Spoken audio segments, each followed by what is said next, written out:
Zara Bennett stood outside Whitmore and Son's Fine Instruments, her reflection ghosting across the window glass, superimposed over a guitar that had haunted her dreams for 7 years. The Gibson Les Paul 1952 sat in the center of the display like a crown jewel, its sunburst finish gleaming under carefully positioned lights, its price tag reading $400,000 in elegant calligraphy. Zara's sneakers were held together with duct tape. Her jacket had a tear in the left sleeve. Her backpack was the same one she'd carried through 4 years of foster care, frayed at the straps and faded from black to gray. She looked like exactly what the world had always told her she was. Nobody. Nothing. A girl who didn't belong anywhere near a store like this. But looks, as Zara had learned, were the most powerful lies of all.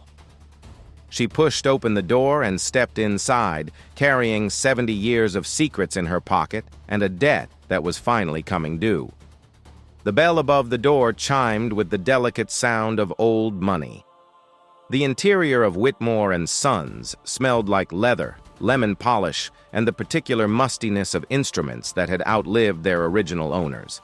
Glass cases lined the walls, each containing guitars that cost more than most people's houses. Vintage Martins, pre-war Gibsons, Fenders from the golden age of rock and roll. The carpet was thick enough to swallow footsteps. The lighting was soft enough to make everything look like it belonged in a museum.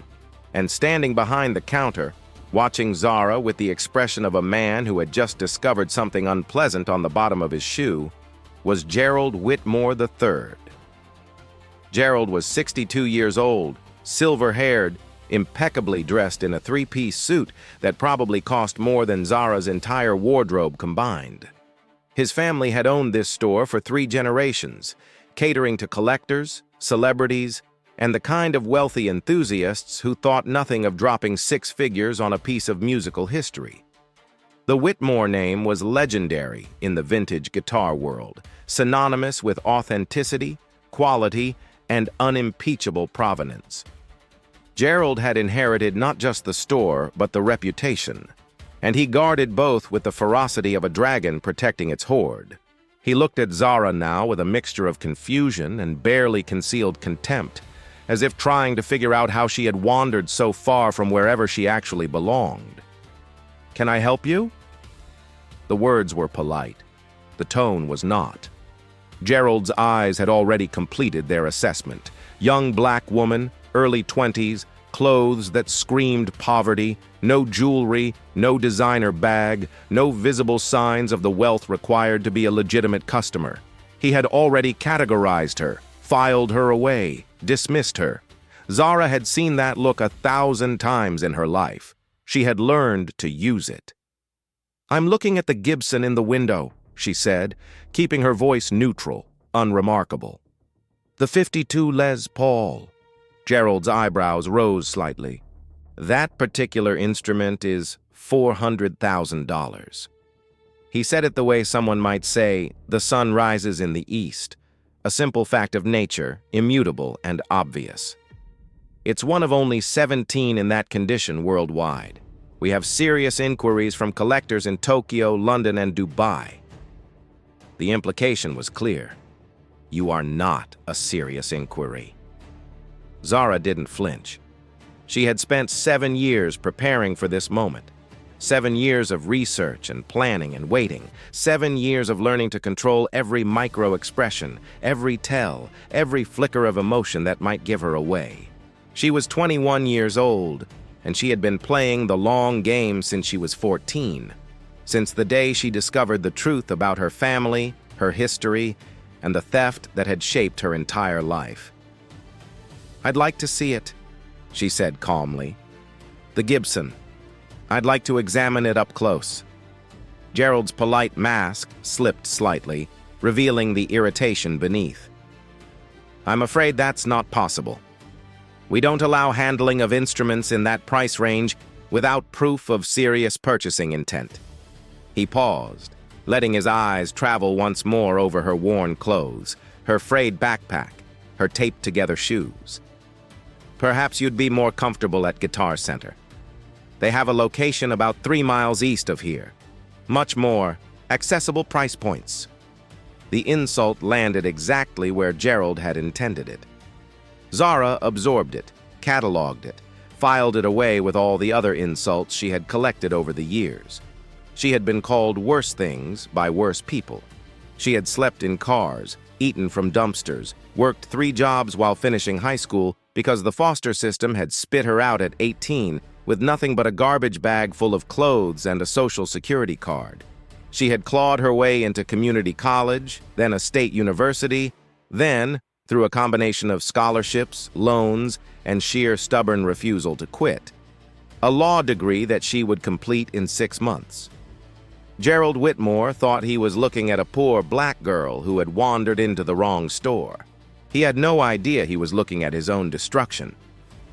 "I understand your policy," Zara said, reaching into her backpack. Gerald tensed slightly. She could see his hand drift toward the silent alarm button under the counter, the reflexive fear of a wealthy white man confronted with a young black woman reaching into a bag. The assumption was so automatic, so ingrained, that he probably didn't even realize he was doing it. Zara pulled out a manila folder and set it on the counter. "But I think you'll want to make an exception." Gerald looked at the folder like it might bite him. "What is this?" "Documentation regarding the provenance of that Gibson Les Paul." She paused, watching his face carefully. "And regarding how your family came to possess it?" The temperature in the room seemed to drop several degrees. Gerald's expression shifted from contempt to confusion to something that looked almost like fear, though he buried it quickly under a fresh layer of condescension. "I don't know what you're talking about. That guitar has been in my family's collection for decades. The provenance is impeccable.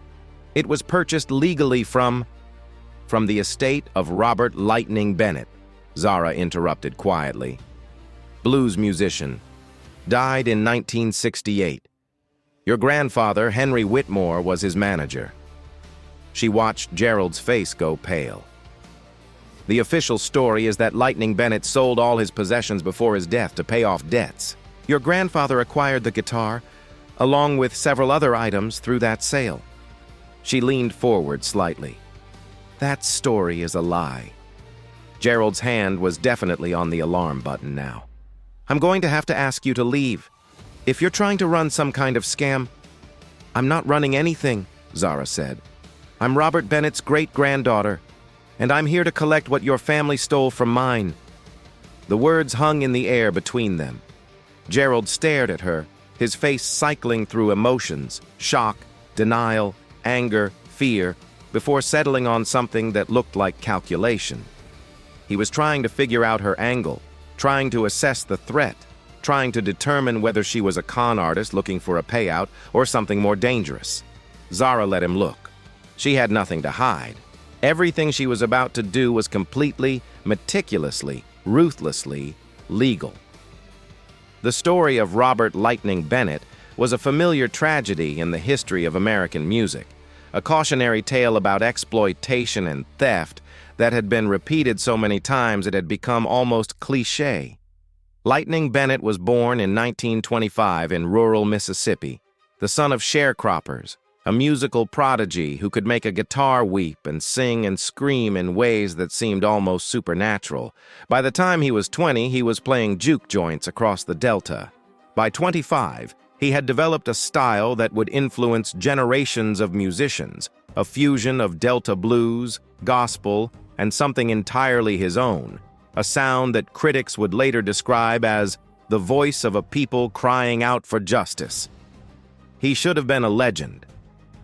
Instead, he died broke and forgotten, and the world never knew his name. What the world knew instead was the music of Henry Whitmore. Henry had discovered Lightning Bennett in 1952, signed him to a management contract, and promised to make him a star. What Henry actually did was systematically steal everything Lightning created. He registered Lightning's songs under his own name, claiming credit as the songwriter. He licensed the music to record labels, collected the royalties, and gave Lightning a pittance, enough to keep him dependent, not enough to let him escape. When Lightning tried to fight back, Henry used the legal system as a weapon, tying him up in contracts and lawsuits that a poor black man in 1950s America had no hope of winning. Lightning died in 1968, penniless and broken, in a boarding house in Memphis. He was 43 years old. He left behind 47 songs that would go on to generate millions of dollars in royalties, all of which went to Henry Whitmore and his descendants. Zara had learned this history in fragments, pieced together over years of research. Her grandmother, Lightning's daughter Eleanor, had been just 5 years old when her father died. Eleanor grew up in poverty, raised by relatives, never knowing the full extent of what had been stolen from her family. She married young, had a daughter, struggled through a life of minimum wage jobs and government assistance. She died of cancer when Zara was 7, leaving behind a box of old photographs, a few handwritten letters, and a story about a grandfather who had been the greatest musician nobody ever heard of. Zara's mother, Denise, lasted another 7 years before a car accident took her too. Zara was 14 when she entered the foster system, 14 when she started digging into her family history, 14 when she discovered the truth about Henry Whitmore and the fortune built on her great-grandfather's stolen genius. 7 years. That's how long Zara had been planning this moment. 7 years of research, of tracking down documents, of learning the law, of preparing for the confrontation that was finally happening now in this overpriced store with its smell of leather and old money and generational theft. She watched Gerald's face as he processed her words, watched him calculate and recalculate, watched him try to find an angle and escape, a way to make this problem disappear. He couldn't. She had made sure of that. "This is absurd," Gerald said finally, but his voice had lost its certainty. "Even if you are who you say you are, which I have no reason to believe, any claims you might have would be decades old. The statute of limitations doesn't apply to fraud," Zara interrupted. "And it doesn't apply to stolen property. That guitar in your window was never legally sold. It was taken from my great-grandfather's possessions after his death, along with dozens of other items by your grandfather. The estate sale documentation your family has been using for 70 years? It's forged. I have the original papers, the ones that prove Lightning Bennett never authorized any sale. I have testimony from people who were there when Henry Whitmore's men came to clear out my great-grandfather's boarding house while his body was still warm. And I have something else." She reached into her jacket pocket and pulled out a small object wrapped in cloth. "I have this." Zara unwrapped the cloth carefully, revealing an ivory guitar pick, yellowed with age, with a small letter W carved into its surface. Gerald's reaction was immediate and visceral. His face went white, his eyes widened, and he actually took a step backward, as if the small object might leap off the counter and attack him. "Where did you get that?" His voice was barely above a whisper. That's a Whitmore family heirloom. It's been missing for 70 years, Zara said. Since 1955, to be exact. Your grandfather gave it to my great-grandfather as a gift during their partnership. A symbol of trust, he called it. Lightning kept it until the day he died. It was found in his possessions after his death, and then it disappeared, along with everything else of value he owned. Your family has been looking for it for decades. I know because I found the private investigator reports in your company records." Gerald's composure was crumbling. "How did you can't have accessed our records. That's private property. That's illegal." "Public records," Zara corrected. "Amazing what you can find when you know where to look. Your family filed an insurance claim for this pick in 1987, claiming it had been lost. The claim described the pick in detail, including a unique characteristic that wouldn't be visible unless you examined it very carefully." She turned the pick over, showing the underside. "A small crack in the ivory right here. Happened when your grandfather dropped it in 1953. It's mentioned in his personal diary, also public record now since the Historical Society acquired his papers after his widow's death. She set the pic on the counter between them. This pic proves that your family knew about their connection to Lightning Bennett. It proves they had his possessions, and most importantly, it proves that the estate sale story was a lie. Because if Henry Whitmore legally purchased Lightning's possessions, why would the family heirloom he'd given away be in that collection? Why would Henry buy back his own gift? Gerald stared at the pic like it was a loaded weapon pointed at his head, which, in a way, it was. "You're trying to blackmail me," he said, but even he didn't seem to believe it. "You want money. You want a settlement. That's what this is about." "I don't want your money," Zara said. "I want the truth. And I want what belongs to my family. The guitar in your window, the royalties from 47 songs, the acknowledgement of what your grandfather did and what your family has profited from for 70 years. She picked up the pic and rewrapped it carefully. "But you're right about one thing. I am here to collect. I'm just not the one doing the collecting." The front door of the store opened, and Gerald turned toward it with the desperate hope of someone who thinks they might be saved. That hope died the moment he saw who was walking in. First came a woman in her 60s, gray-haired and elegant, wearing a suit that probably cost as much as Gerald's. Behind her came two men in dark jackets with FBI badges visible on their belts, and behind them came a small army of people with cameras, microphones, and press credentials. The woman walked directly to the counter and extended her hand to Zara with a warm smile.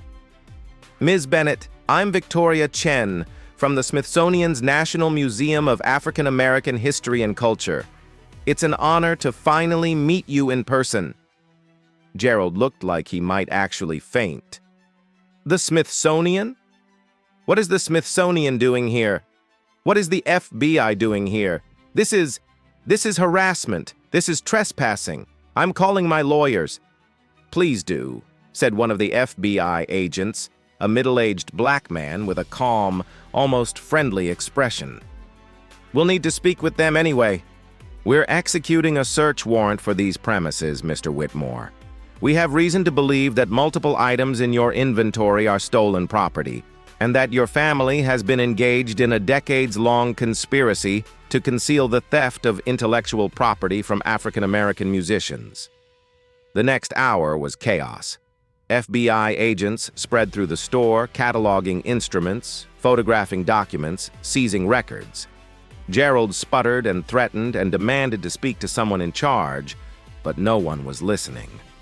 The press had set up outside, cameras capturing everything, reporters already filing stories about the dramatic raid on one of America's most prestigious vintage guitar dealers. And through it all, Zara stood quietly by the window, watching the Gibson Les Paul that had brought her here, waiting for the moment she had planned for 7 years. Victoria Chen appeared at her elbow, her expression a mixture of excitement and reverence. "We've confirmed it," she said quietly. "The Gibson matches all the documentation you provided. Serial number, finish, even the repair work your great-grandfather did on the neck in 1961. It's definitely his guitar. And there's something else." She paused, and Zara could see her struggling to contain her emotions. "The research team found the inscription, inside the sound hole, just like you said, hidden for 70 years. Zara felt her throat tighten. She had known about the inscription from her grandmother's letters, from the stories Eleanor had told about her father before memory faded and death came. Lightning Bennett had carved a message inside his favorite guitar, a message meant for his daughter, a message that had been stolen along with everything else. But until this moment, Zara had never seen it with her own eyes. "Can I?" she started, and her voice cracked. "Can I see it?" Victoria led her to where the Gibson had been carefully removed from its display case. An FBI technician was photographing the interior with a specialized camera, capturing every detail. He stepped aside when Victoria approached, and Zara leaned in, her heart pounding, to look inside the sound hole of her great-grandfather's guitar. The words were small, carved with painstaking care into the wood. "For my Eleanor, my music is my love is forever. Daddy, 1955. Zara read the words twice, 3 times, her vision blurring with tears she had promised herself she wouldn't shed. Eleanor had been 5 years old in 1955. She had never seen this message. She had never known her father had carved his love into the instrument that was his life's work. She had lived her whole life thinking her father had abandoned her, had sold everything, had died without leaving her anything but poverty and shame. But he had left her this message, this proof of love. This guitar that should have been her inheritance, that should have been passed down through generations. That should have been Eleanor's and then Denise's and then Zara's. The Whitmores had stolen it all. Not just the guitar, not just the money, but the knowledge that Lightning Bennett had loved his daughter, had thought of her, had wanted her to have something beautiful to remember him by. "There's something else," Victoria said gently. "Something even the FBI didn't expect to find." She handed Zara a photograph, a blown-up image of a document, yellowed and fragile. "This was hidden in the lining of the guitar case. It appears to be a contract, dated 1954. It's between your great-grandfather and a woman named Margaret Whitmore." Zara frowned, studying the photograph. "Margaret Whitmore? I've never heard that name in connection with my family." "You wouldn't have," Victoria said. "Margaret Whitmore was Henry Whitmore's younger sister. According to this contract, she and Robert Bennett were business partners. She helped him record and distribute his music independently, outside of Henry's control. She put up the money. He provided the talent. They were going to break away from Henry together." Zara's mind raced, trying to fit this new piece into the puzzle she had spent 7 years constructing. "What happened to her? Margaret?" Victoria's expression was strange, somewhere between sad and triumphant. "That's what the FBI is trying to figure out. According to the family records, Margaret Whitmore died in 1956, car accident. But the document we found suggests something else." She pointed to the bottom of the contract where 2 signatures were visible. One was Lightning Bennett's distinctive scrawl, the other was more elegant, more feminine, and next to the signature was a notation in different handwriting. "Married Robert Bennett, March 1955, name changed to Margaret Bennett." The world tilted. Zara grabbed the edge of the display case to steady herself. "Married. She married my great-grandfather." "It appears so, which means Margaret didn't die in 1956, or if she did, it wasn't an accident. And it means—" Victoria paused, letting Zara work it out for herself. "It means I'm not just Lightning Bennett's great-granddaughter," Zara whispered. "I'm a Whitmore, too. Margaret was my great-grandmother. Henry Whitmore's sister." The implications cascaded through her mind like dominoes falling. Henry Whitmore hadn't just stolen from a random black musician, he had stolen from his own sister's husband. He had stolen from family. And if Margaret had died under suspicious circumstances, if Henry had been involved in her death to cover up the secret marriage, to prevent her from inheriting what she was owed, then this wasn't just a case of theft and fraud. This was something much, much darker. Gerald Whitmore was sitting in a chair near the back of the store, his face the color of old paper, flanked by 2 FBI agents who were clearly not letting him out of their sight. He had heard Victoria's revelation, everyone in the store had, and he looked like a man watching his entire world collapse around him. "That's not possible," he said weakly. "There's no record of any marriage. My great-aunt died in an accident. This is all fabricated. This is a very old secret," Zara said, walking toward him. "A secret your family has kept for 70 years. Your grandfather didn't just steal music, Mr. Whitmore. He stole his sister. He erased her marriage. He erased her husband. And when she tried to fight back, when she tried to help Lightning break free, she didn't finish the sentence. She didn't have to. The FBI would be looking into Margaret's death now. They would find what they found. And Gerald Whitmore, whose entire fortune, whose entire identity was built on what his grandfather had done, would have to face the consequences. "You don't understand," Gerald said, and his voice cracked. "I didn't know. None of this. I grew up hearing stories about my grandfather as a great man, a patron of the arts, someone who helped musicians when no one else would. I didn't know about the theft. I didn't know about Margaret. I didn't know any of it." "Maybe not," Zara acknowledged. "But you benefited from it. Every dollar your family has made from those songs, every collector who paid premium prices because of your family's reputation, every time you looked down on people like me and assumed we were beneath you, all of that was built on a lie, built on stolen music, built on erased history, built on my great-grandfather's grave." She turned away from him, back toward the Gibson Les Paul, back toward the message carved inside. "My music is my love. My love is forever. 7 years of planning, 7 years of research, 7 years of learning the law, building the case, waiting for the right moment. And now here she was, standing in the ruins of the Whitmore Empire, holding proof that she was the rightful heir to both fortunes, the Bennett legacy of music and the Whitmore legacy of everything stolen to build their name. The FBI investigation would take months, the legal proceedings would take years. But the outcome was inevitable. The 47 songs Lightning Bennett had written would be returned to his estate, Zara's estate now. The royalties, accumulated over 7 decades, would amount to millions of dollars. The Whitmore family fortune, built on fraud and theft, would be dismantled piece by piece.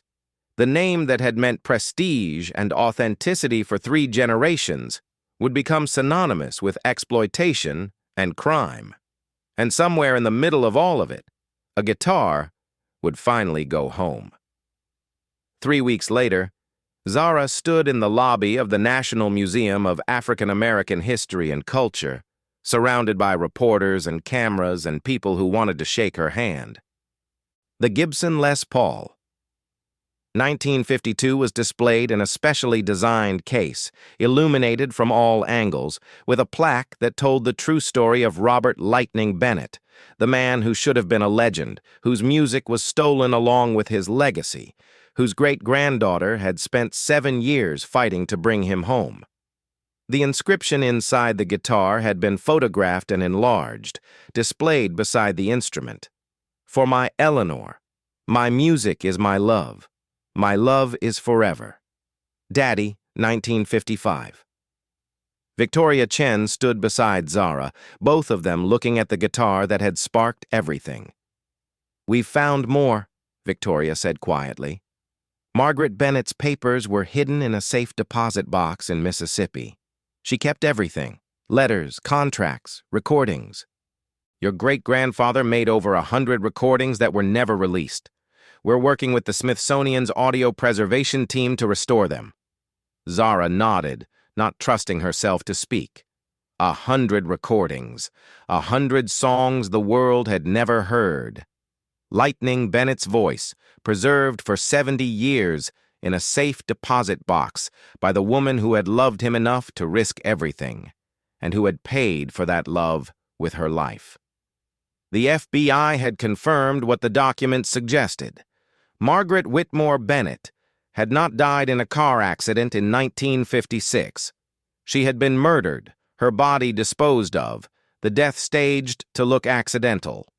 Henry Whitmore had covered his tracks well enough to fool investigators for 70 years. But he hadn't anticipated that his sister would hide her papers where no one would find them. He hadn't anticipated that 3 generations later, a young black woman from the foster system would put the pieces together and bring everything crashing down. Gerald Whitmore was cooperating with investigators in exchange for a reduced sentence. His testimony had implicated not just his grandfather, but a network of music industry executives who had participated in the systematic theft of black musicians' work throughout the 1950s and 1960s.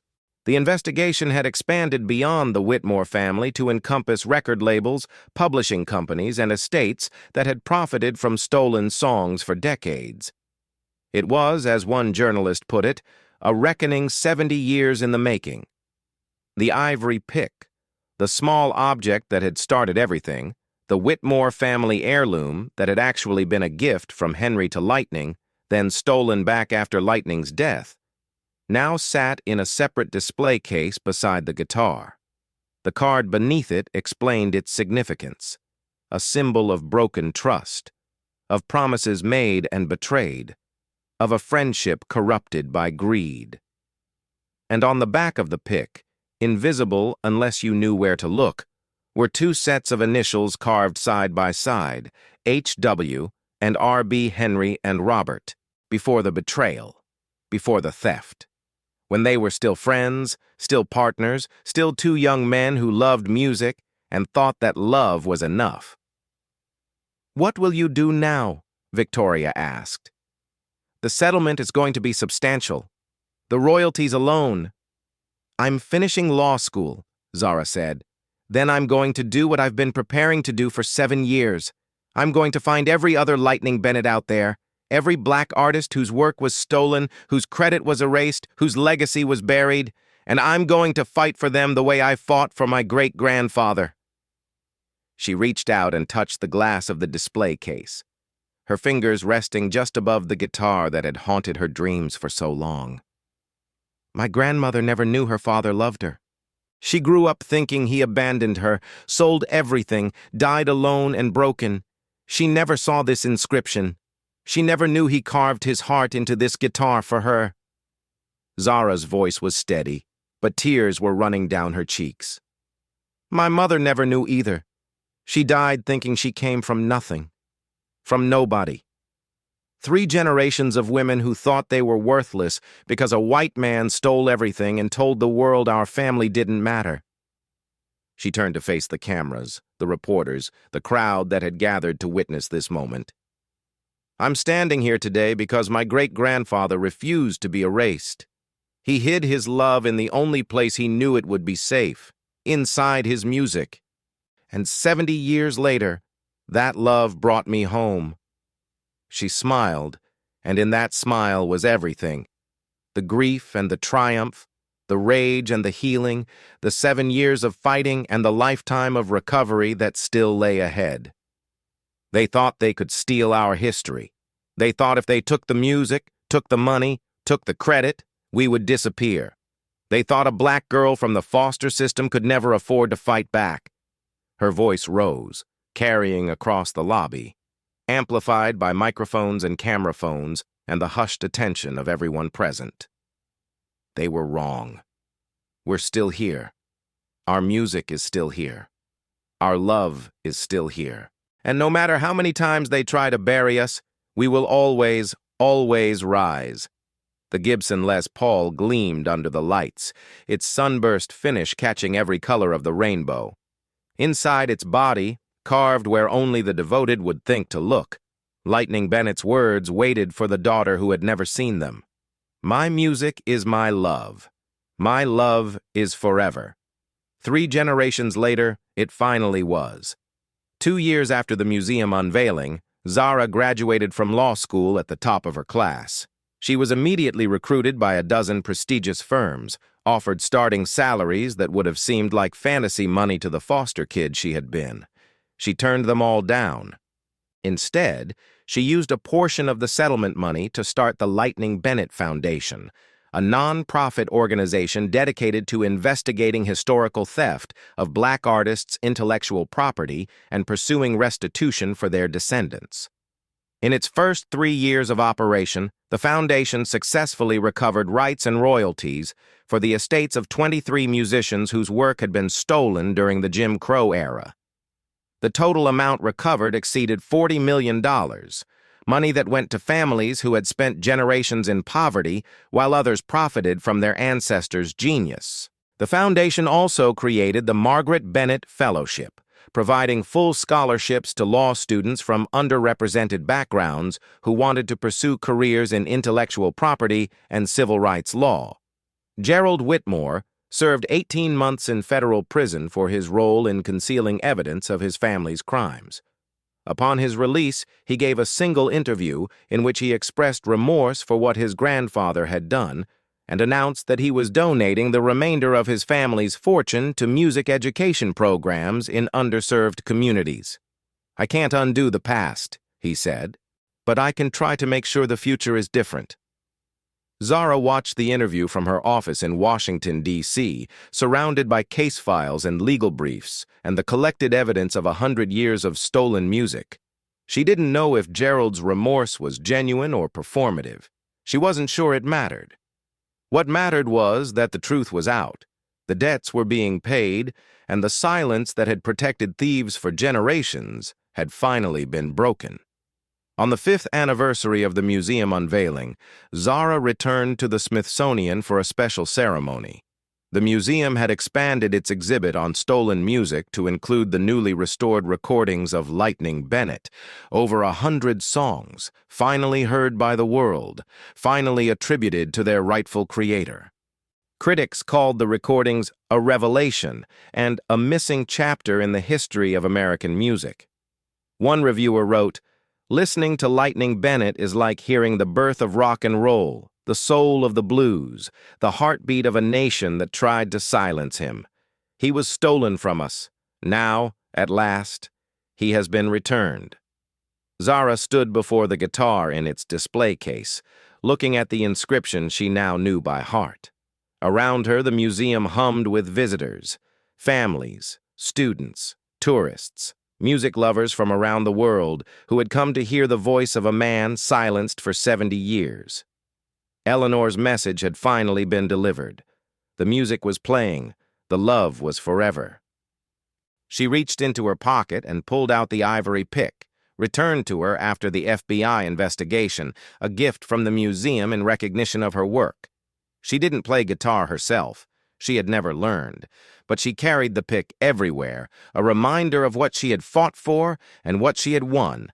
A reminder that even the smallest objects can carry the weight of history. A reminder that debts, no matter how old, can always be collected. "They mocked me," she said quietly, speaking to the guitar, to her great-grandfather, to all the ghosts of stolen artists whose voices still echoed through the halls of history. "They said I could never afford it. They said I didn't belong."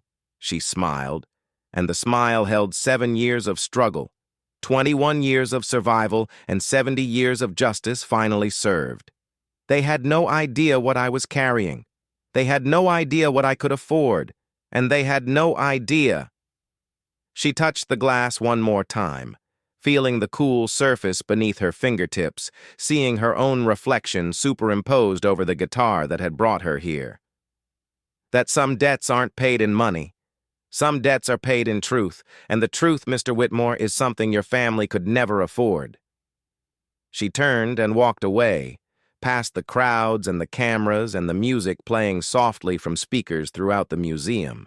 Behind her, Lightning Bennett's voice filled the air, singing words he had written 70 years ago, words that had been stolen and silenced and buried, but not forgotten. Never forgotten. The music played on. And somewhere, in whatever place the dead go to rest, a blues man and his wife were finally home.